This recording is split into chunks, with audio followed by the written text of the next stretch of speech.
Subscribe our YouTube channel and watch. پیارے وطن تو سلامت رہے.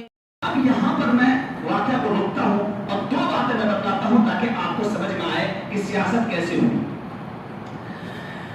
ایک بات کو سمجھو، اسلام سے نقصان یہودیوں کو بھی پہنچا ہے، کفار کو بھی پہنچا ہے اور عیسائیوں کو بھی پہنچا ہے، لیکن سب سے زیادہ نقصان اسلام کو جس قوم کو پہنچا ہے، اسلام سے سب سے زیادہ نقصان جس قوم کو پہنچا ہے وہ قوم کو یہودی. یہود مدینہ پہ راج کرتے تھے، یہود کے بڑے بڑے خاندان تھے، قریظہ، بنو نذیر، قینقاع، جو مدینہ کی سیاست پر حاوی تھے اور مدینہ کی باغ ڈور اپنی ہاتھ میں رکھتے تھے. مدینہ کی اکنامک یعنی مدینہ کی اقتصادیات ان کے ہاتھوں میں تھی، وہ جدھر چاہتے تھے مدینہ کی سیاست کو موڑتے تھے. لیکن رسول اللہ صلی اللہ علیہ وسلم جب مکہ سے مدینہ پہنچے تو اقتدار نبی کریم صلی اللہ علیہ وسلم کے پاس آیا اور نبی کریم صلی اللہ علیہ وسلم نے یہود مدینہ کی غداری کے نتیجے میں ان کو مدینہ سے کھڑیر دیا، مدینہ سے بھگا دیا اور خیبر میں جا کر اس کو رکنے پر مجبور ہونا پڑا. اور پھر خیبر سے بھی حضرت عمر بن الخطاب رضی اللہ تعالیٰ عنہ ان کو بھگا دیا اور ان کو ٹیکس مقرر کیا. اللہ سب سے زیادہ نقصان جو پہنچا ہے وہ کس کو پہنچا ہے؟ یہود کو پہنچا ہے. تو یہود اسلام سے دشمنی نکالنے کے لیے اور اسلام کو نقصان پہنچانے کے لیے ہر لمحہ تاک میں رہتے تھے کہ کوئی موقع مجھے ملے، کوئی موقع مجھے ملے اور میں اسلام کو نقصان پہنچاؤں، کوئی موقع مجھے ملے. لیکن ظاہر ہے کہ جب تک عمر بن الخطاب موجود تھے اس کی ہمت نہیں ہو پائی کہ عمر بن الخطاب رضی اللہ عنہ کے دور حکومت میں سازش کی وہ بھی ہم پیدا کر سکیں، وہ بھی ہم ظاہر کر سکیں. وہ اس کی ہمت نہیں کر پائے کہ عمر بن الخطاب کی موجودگی میں ہم کسی قسم کی فتنہ پروری میں آگے بڑھیں. لیکن حضرت عثمان غنی رضی اللہ تعالیٰ عنہ نرم مزاج خلیفہ تھے، انتہائی صوفی جس کو ہم لوگ کہتے ہیں، نرم مزاج تھے، سب کے بارے میں حسن ظن رکھتے تھے.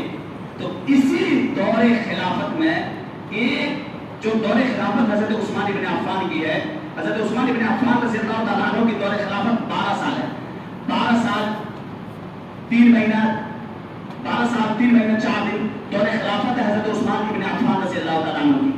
اس 12 سالہ دور میں 6 سال بہت ہی امن و امان سے گزرے تھے. اور سن لینا حضرت عثمان بن عفان رضی اللہ تعالیٰ عنہ کے بارے میں ایک بات شاید آپ لوگوں کو معلوم نہیں ہوگی، لیکن یہ بات یاد رکھ لینا کہ حضرت عمر بن الخطاب رضی اللہ تعالیٰ عنہ نے 22 لاکھ مربع میل پر حکومت قائم کر کے اس دنیا کو چھوڑا تھا.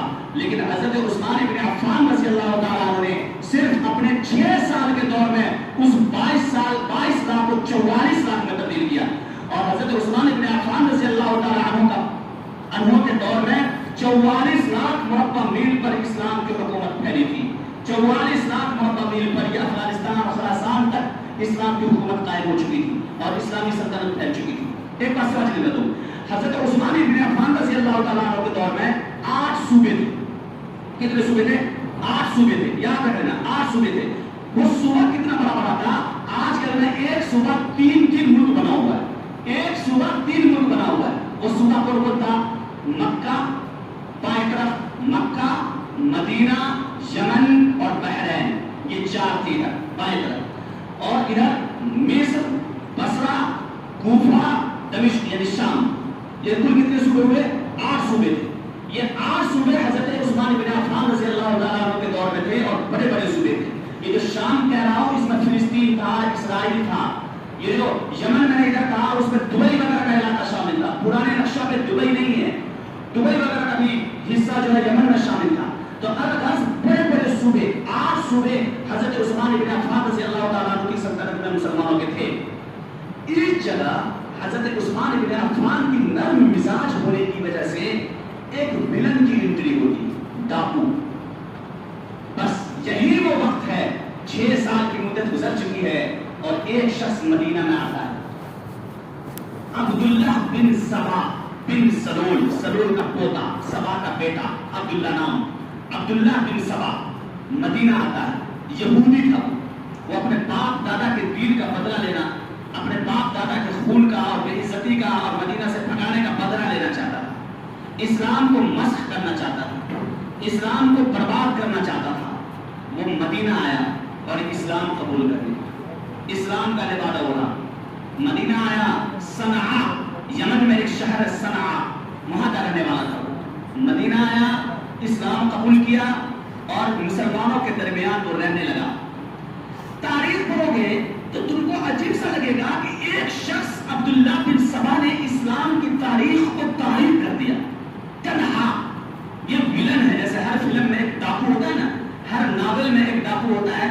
یہ ہماری اسلامی تاریخ میں ایک ایسا ویلن ہے, ایسا ڈاکو ہے کہ حضرت عثمان بن عفان رضی اللہ تعالیٰ عنہ کے دور حکومت میں مدینہ آ کر اسلام قبول کرتا ہے اور اسلام کا ایسا استحصال کرتا ہے, ایسی بے خودی کرتا ہے, جڑ سے ایسا کھوکھلا کرتا ہے کہ نوبت یہاں تک پہنچتی ہے کہ 1 لاکھ مسلمان آپس کی لڑائی میں ایک دوسرے کے تلوار اور نیزے سے مر جاتے ہیں. اب عبداللہ بن سبا مدینہ آیا. اس شخص کو تم بھولنا مت اور اس کی ٹولیوں کو تم بھولنا مت, کیونکہ ہم پہنچ رہے ہیں حضرت حسین کی شہادت پر, پہنچ رہے ہیں وہاں پر. ان کو تم بھولنا مت. یہ عبداللہ بن سبا مدینہ آیا, اسلام کا لبادہ اوڑھا, اسلام قبول کیا اور مسلمانوں کے آس پاس منڈلانے لگا, مسلمانوں کی کمزوری کو سمجھا. یہ تنہا شخص ہے. جیسے ایک شخص تھا یہودی میں سینٹ پال, سینٹ پال نام کا ایک آدمی تھا, یہودی تھا. یہ پوری عیسائیت کو تنہا سینٹ پال نے تباہ کیا ہے. پوری عیسائیت کو تنہا سینٹ پال نے تباہ کیا. ان کے عقیدہ توحید کو عقیدہ تثلیث میں بدل دیا. عیسیٰ کو خدا بنانے والا وہ سینٹ پال تھا جو عیسائیت کا لبادہ اوڑھ کر عیسائی بنا اور عیسائیوں کے عقیدہ کو مسخ کرنے لگا. یہ عبداللہ بن سبا مدینہ میں آیا, اسلام قبول کیا, اسلام کا چوغا پہنا اور پھر اس نے تانے بانے بننے شروع کیے. اس نے سب سے پہلا شکار 9 مسلموں کو بنایا. جو سب سے پہلا 9 مسلم تھا, 9 مسلموں کو بنایا. کیا بنایا 9 مسلموں کو؟ کیا کیا افواہ اڑایا. دیکھو, سب سے پہلے انہوں نے افواہ یہ اڑایا کہ نبی کریم صلی اللہ علیہ وسلم اس دنیا میں دوبارہ واپس آئیں گے, اس دنیا میں دوبارہ واپس آئیں گے. دیکھو عقیدہ تبدیل کر رہا ہے لوگوں کا, 9 مسلم کا. اور دلیل میں قرآن کی آیت پیش کرتا تھا, ان الذی فرض علیک القرآن لرادک الی معاد. یہ آیت پیش کرتا تھا. حالانکہ اس آیت سے استدلال انتہائی غلط ہے, لیکن نوجوان جو نئے مسلمان تھے ان کو بہکانا بڑا آسان تھا. ایک عقیدہ اس نے یہ دیا. دوسرا عقیدہ اس نے اوتار کا دیا. اوتار جیسے ہندو قوم میں بھگوان کا دنیا میں آنے کا عقیدہ ہے کہ کسی انسان کی شکل میں متشکل ہو کر کے وہ دنیا میں آیا کرتا ہے. جیسے رام چندر جی کو وہ لوگ بھگوان کہتے ہیں, رام کرشن کو وہ لوگ بھگوان کہتے ہیں, اور الگ الگ بھگوان انہوں نے بنا رکھا ہے. وہ کہتے ہیں کہ یہ اوتار ہے خدا کے, خدا خود نہیں آتے ہیں اور اپنا اوتار بھیجتے ہیں. تو انہوں نے اوتار کا تصور یہ دیا کہ حضرت علی بن ابی طالب خدا کے بھیجے ہوئے خاص بندے ہیں, اور علی بن ابی طالب جو ہے یہ اصل میں خلافت کے اہل تھے, عثمان زبردستی خلیفہ بنے. یہ انہوں نے لوگوں کے کان میں یہ بات ڈالنی شروع کر دی. اب ظاہر ہے کہ دھیرے دھیرے جو کبار صحابہ تک یہ بات پہنچی, مدینہ چھوڑا بصرہ پہنچا. بصرہ میں مسلمانوں کو بھڑکانا شروع کیا. جب بصرہ کے گورنر تک بات پہنچتے پہنچتے رہی, جب لگا کہ اب میرا بھاگا کھل جائے گا, بصرہ چھوڑا کوفہ پہنچا.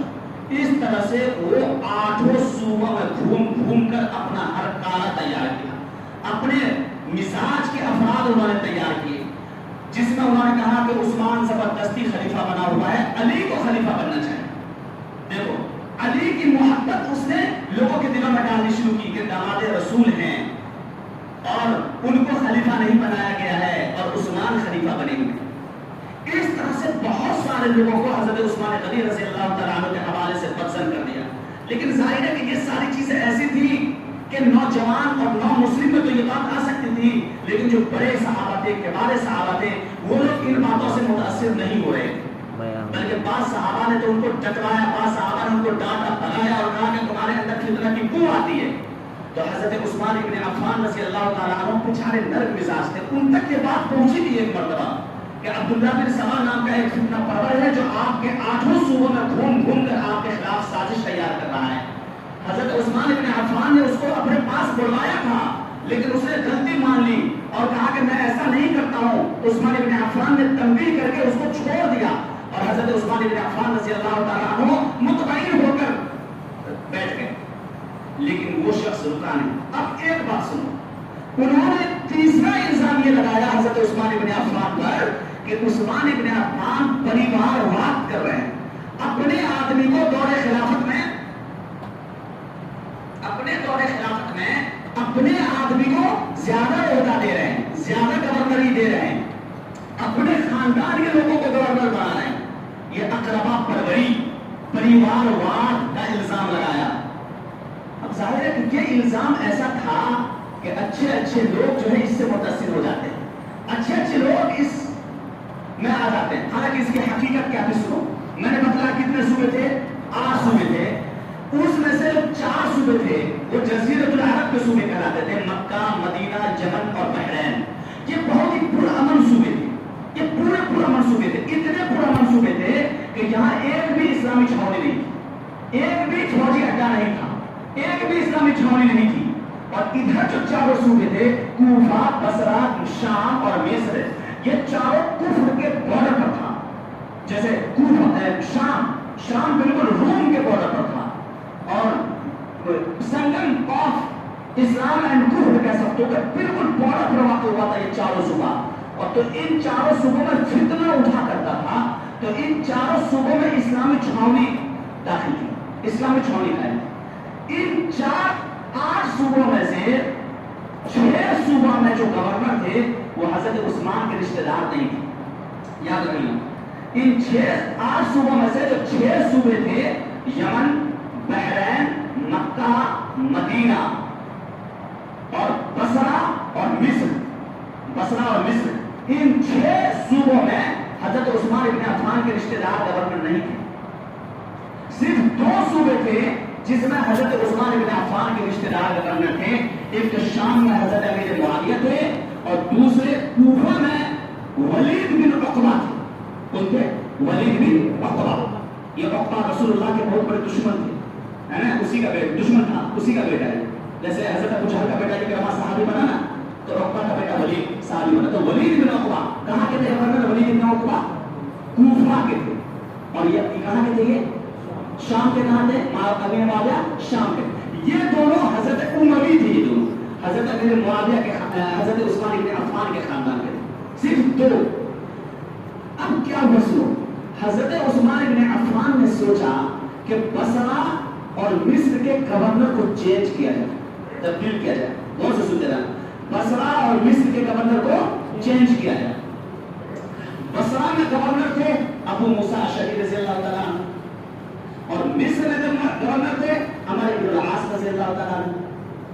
तो हुए थे, तो हजरत उस्मान ने सोचा कि इन दोनों गवर्नर को चेंज कर दें, बदल दें। तो हजरत उस्मान रज़ियल्लाहु ताला अन्हु ने बसरा के गवर्नर कौन थे? अबू मूसा अशअरी। अबू मूसा अशअरी की जगह पर अब्दुल्लाह इब्न आमिर को गवर्नर बनाया, नौजवान साहबी थे। और मिस्र में जो अमर इब्न अल-आस थे उसकी जगह पर अब्दुल्लाह बिन अबी सरह के साथ अब्दुल्लाह बिन अबी सरह को गवर्नर बनाया, अब्दुल्लाह बिन अबी सरह। ये दोनों एक हजरत उस्मान के मामूजाद भाई थे और एक रज़ाई भाई थे, एक मामूजाद भाई और एक रज़ाई। ये जो 2 नौजवान गवर्नर बनाए उनमें से एक मामूजाद भाई और एक रज़ाई, अब्दुल्लाह बिन आमिर और अब्दुल्लाह बिन अबी सरह। ये दोनों। अब कितने रिश्तेदार हो गए हजरत उस्मान के? 4 रिश्तेदार हो गए। और वो चारों किन सूबों में थे? कौन सूबों में थे? जो जहां से शोरिश उठती थी, जो कुफ्र के बॉर्डर पर कायम थे 4 सूबे। बस यही वो लम्हा था जब अब्दुल्लाह बिन सबा बिन सलूल ने लोगों को कहना शुरू किया कि खिलाफत है, ये बाप की बकौती है। अपने खानदान की इजारतदारी कायम कर लिया है उस्मान ने इजारतदारी कायम कर लिया है। उस्मान को खिलाफत पर रहने का अहल नहीं है, वो खिलाफत पर नहीं रहना चाहिए, उसको खिलाफत से हटना चाहिए और उसकी जगह पर अली इब्न अबी तालिब को रहना चाहिए। अब क्या करता था ये? मदीना वालों की तरफ से खत तैयार करता था, बसरा वालों के नाम, कूफा वालों के नाम, शाम वालों के नाम, इराक का नाम, अलग अलग शहरों के नाम खत तैयार करता था कि देखो मदीना के लोग खत लिख रहे हैं कि भाई किसी तरह से उस्मान को हटाओ, उस्मान हम पर जुल्म कर रहा है, जबर कर रहा है, हम मदीना वाले खुश नहीं है, हजरत अली खुश नहीं है, हजरत तलहा खुश नहीं है, हजरत जुबैर खुश नहीं है, फलां बड़े बड़े सहाबा का नाम लिखा होता था कि वो लोग खुश नहीं है, लिहाजा उस्मान को खिलाफत से हटना चाहिए। जाहिर है चलते चलते 4 साल 5 साल की नौबत पहुंची तो बहुत सारे लोगों में ये बात घर कर गई कि वो हजरत उस्मान अतरबा पर बनी कर गए। हजरत उस्मान अपने खानदान वालों को नवाज रहे हैं, हजरत उस्मान जो है दूसरों पर जुल्म कर रहे हैं और उनको खिलाफत पर नहीं रहना चाहिए। इसी दौरान एक और वाक़या हुआ, एक और वाक़या हुआ। मिस्र के गवर्नर किसको बनाया गया था? अब्दुल्ला बिन अबी सरह को। मिस्र के चंद लोगों को अब्दुल्ला बिन सबा ने तैयार किया, कहा कि तुम मदीना जाओ और हजरत उस्मान से कहो कि हमारा गवर्नर चेंज कीजिए, ये हम पर बहुत जुल्म करता है। वो जाहिर है कि गवर्नर चेंज नहीं करेंगे तो एक और नया मौका मिल जाएगा ये कहने का कि लोगों पर जुल्म हो रहा है और ये अपने रिश्तेदार को बचाने के लिए वो डाले रखें। वो मदीना आया, वो सारे के सारे लोग मदीना आए और हजरत उस्मान के खिलाफ दरबार में आकर कहा कि आपने जो गवर्नर मुंतखब किया है अब्दुल्ला बिन अबी सरह को, वो बड़ा जालिम है, हम पर जुल्म कर रहा है, लिहाजा उस गवर्नर को आप चेंज कीजिए। हजरत अली को बुलवाया हजरत उस्मान ने, मशवरा किया और कहा कि ठीक है चेंज कर दीजिए गवर्नर। हजरत उस्मान बिन अफ़्फ़ान ने अबू बकर के बेटे मोहम्मद बिन अबू बकर को वहां का गवर्नर नामजद कर दिया, हुक्म लिख दिया और कहा कि सुबह में लेकर रवाना हो जाना है इनको और वहां अब्दुल्ला बिन अबी सरह को कह देना मेरी तरफ से कि तुमको माजूल कर दिया गया है और मोहम्मद बिन अबू बकर अब मिस्र के गवर्नर रहेंगे। अब ये लोग जो आए थे कच्चा बात ही नहीं बनी, हम तो आए थे कि ये चेंज नहीं करेंगे तो हमको शोरिश पैदा करने का मौका मिलेगा, ये तो गवर्नर चेंज कर दिए। अब रातों रात अब्दुल्ला बिन सबा के इन हरकारों ने एक साजिश रची। साजिश क्या रची? साजिश ये रची कि उस्मान के गुलाम को खरीदो। हजरत उस्मान के गुलाम को खरीद लिया गया। पैसों के बदले तो अच्छे अच्छों के ईमान बिक जाते हैं और बड़े बड़े सूफियों के तस्बीह के धागे टूट जाते हैं और उसके दाने बिखर जाया करते हैं। हजरत उस्मान इब्न अफ़्फ़ान के गुलाम को खरीद लिया गया और कहा कि तुझे मुंह मांगा पैसा मिलेगा, लेकिन घोड़ा वो चाहिए जो उस्मान इस्तेमाल करते हैं, मोहर वो चाहिए जो उस्मान सरकारी दस्तावेज पर लगाते हैं और कागज वो चाहिए जिस पर उस्मान सरकारी हुक्म लिखा करते हैं। गुलाम तीनों चीज ले आया, घोड़ा ले आया, सरकारी कागज ले आया, सरकारी मोहर ले आया और इन लोगों ने अपनी तरफ से अब्दुल्ला बिन सरह को लिख दिया कि मैं उस्मान लिख रहा हूं कि मोहम्मद बिन अबू बकर को भेज रहा हूं, मोहम्मद बिन अबू बकर जब तुम्हारे पास पहुंचे तो तुम उसको कत्ल कर देना। अपनी तरफ से ये खत लिख दिया और गुलाम को कहा कि सुबह में जब हम लोग रवाना होंगे तो तुम भी कुछ फासले से हम लोगों के आसपास रहना और एक जगह पे जाकर हमसे मिल लेना, हम तुमको गिरफ्तार करेंगे और पूछेंगे कि तुम कहां जा रहे हो, तब तुम कहना कि मैं मिस्र जा रहा हूं गवर्नर के पास। सुबह हुई, अब्दुल्ला बिन सबा के भेजे हुए लोग अपने नए गवर्नर मोहम्मद बिन अबू बकर को लेकर रवाना हुए और गुलाम रात की राय के मुताबिक, मशवरे के मुताबिक उससे कुछ दूर दूर रह करके उसके पीछे चलने लगा और एक जगह जाकर मिल गया। उन लोगों ने इसको गिरफ्तार किया, पूछा कहां जा रहे हो, कहा कि मैं गवर्नर के पास जा रहा हूं। उन लोगों ने कहा मेरे गवर्नर तो ये है, तो कहा नहीं, अब मुझे अब्दुल्ला बिन अबी सरह के पास भेजा गया जो गवर्नर है। उनकी तलाशी ली गई तो उनके जेब से एक खत मिला। उस खत में ये लिखा था कि मोहम्मद बिन अबू बकर जब तुम्हारे पास जाए तो तुम उसे कत्ल कर देना।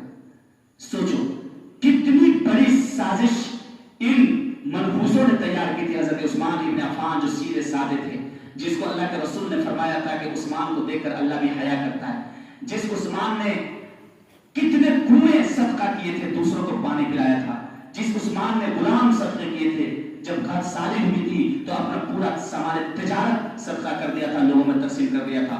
इंतहाई सीधे थे, सूफी मिजाज थे। उनके खिलाफ इतनी खतरनाक साजिश, नौजवान सहाबिया मोहम्मद बिन अबू बकर, जाहिर है कि उनका दिमाग चेंज हो गया, गुस्से से वो आग बबूले हो गए।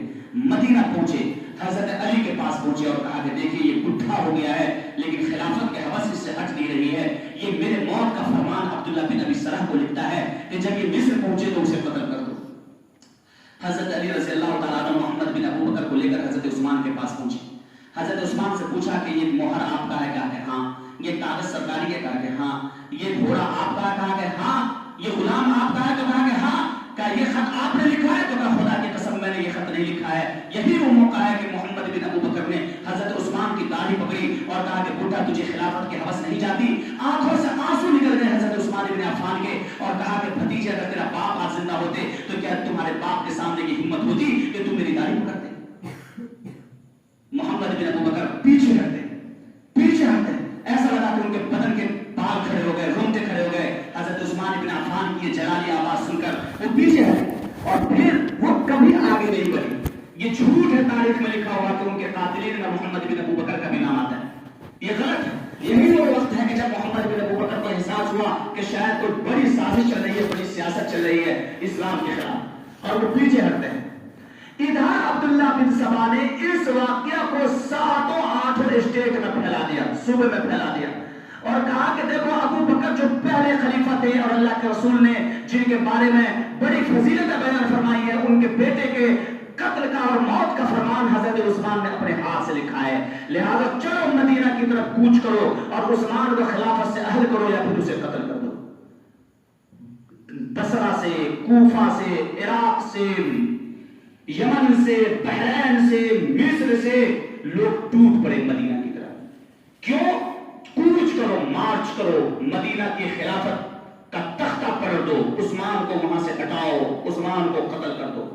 जिलहिज्जा का महीना था, जिलहिज्जा का महीना था, जिलकायदा का महीना था, और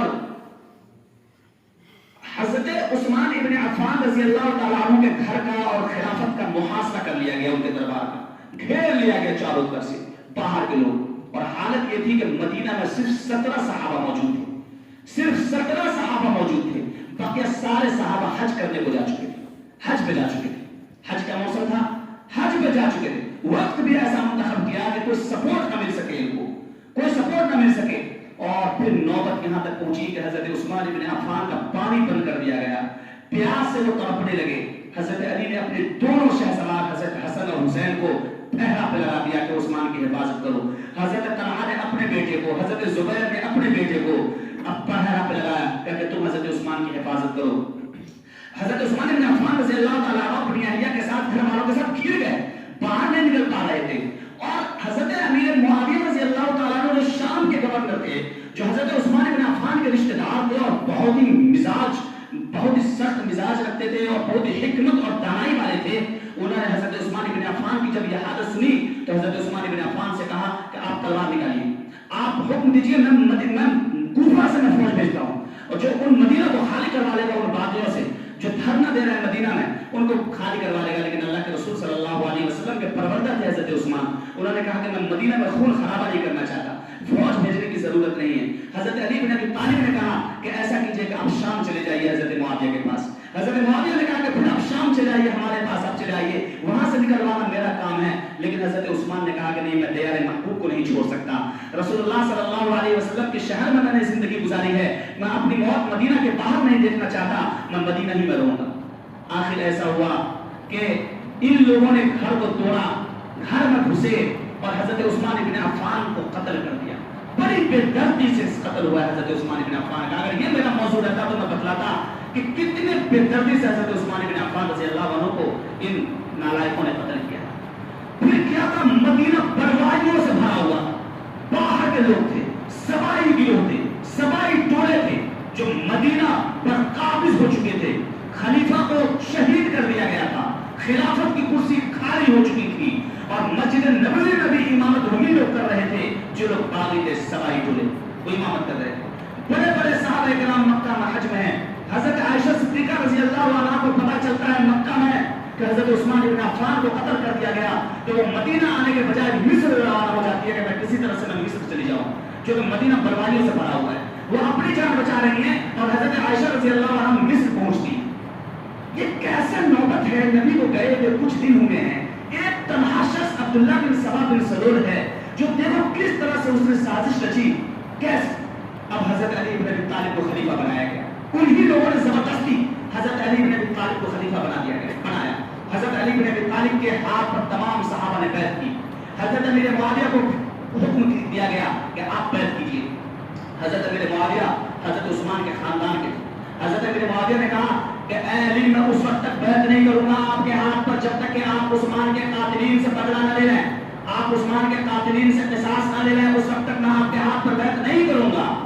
ये हजरत अमीर मुआविया रज़ी अल्लाह तआला अन्हु की राय थी कि पहले उस्मान के कातिलीन से क़िसास लो, क्योंकि अगर क़िसास नहीं लोगे, उसमें ताख़ीर करेंगे आप, तो लोग बड़े लोगों को कत्ल करने में जरी हो जाएंगे, इसलिए फौरन आप उनसे क़िसास लीजिए और उन्हें ऐसी सजा दीजिए कि दुनिया याद रखे।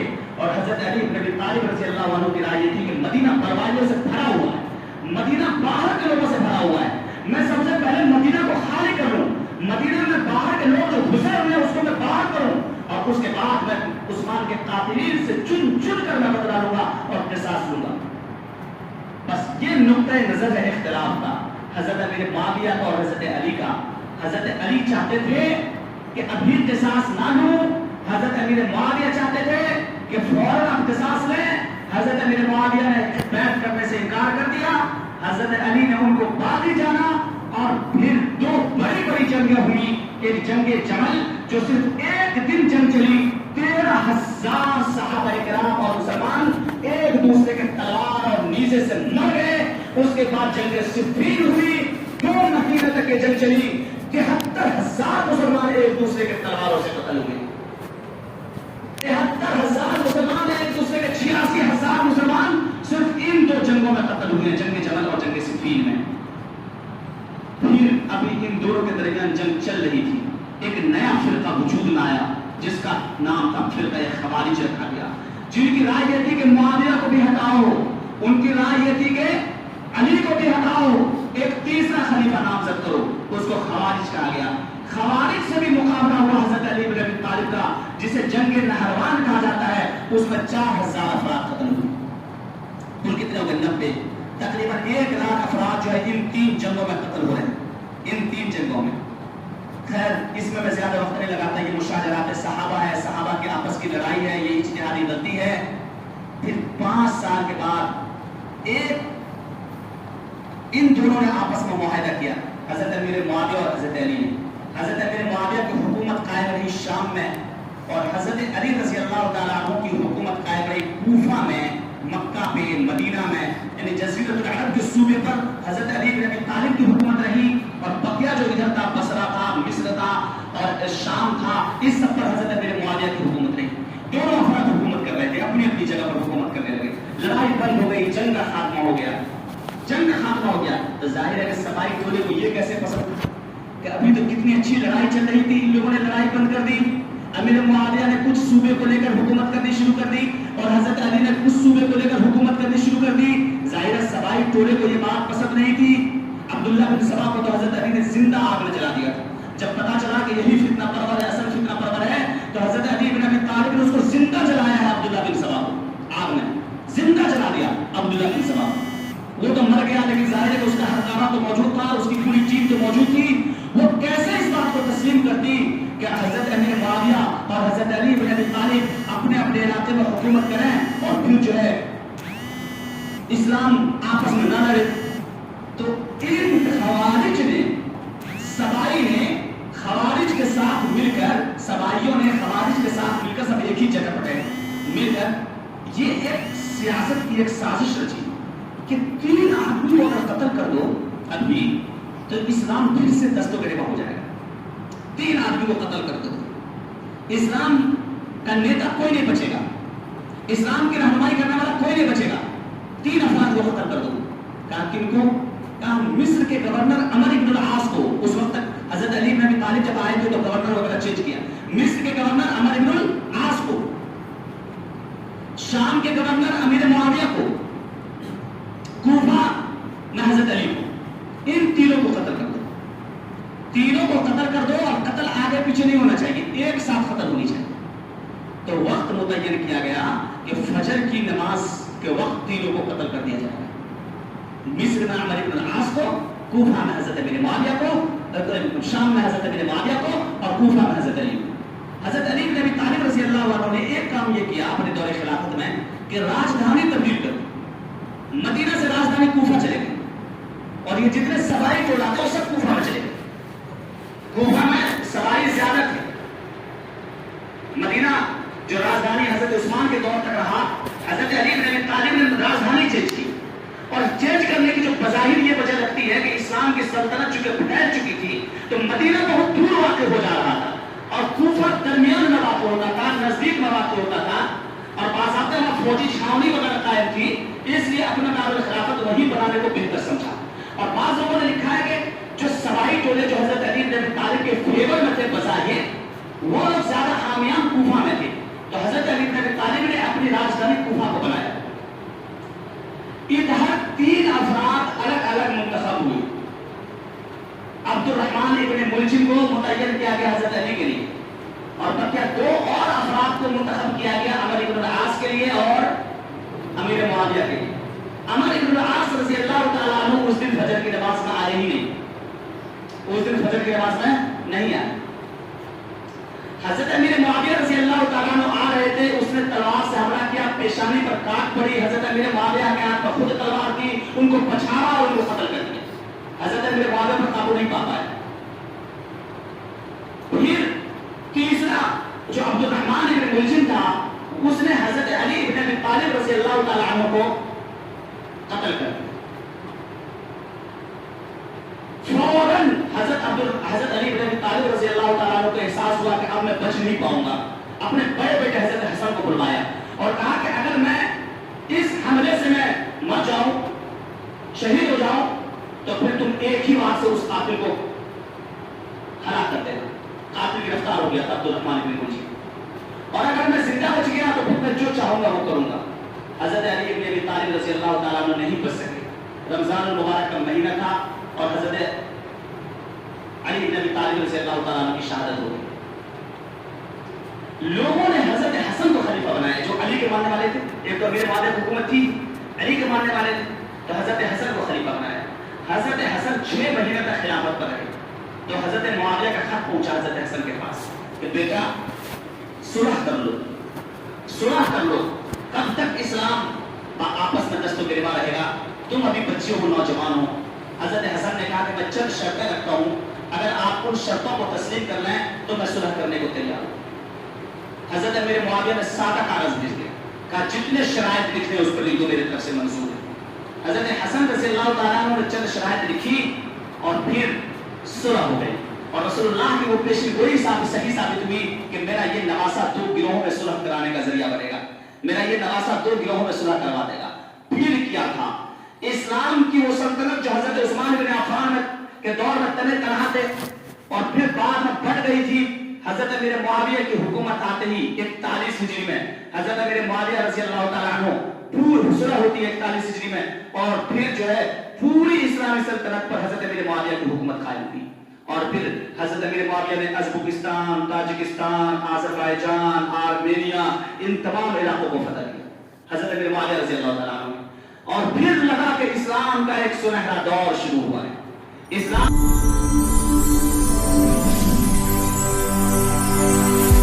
Subscribe our YouTube channel and watch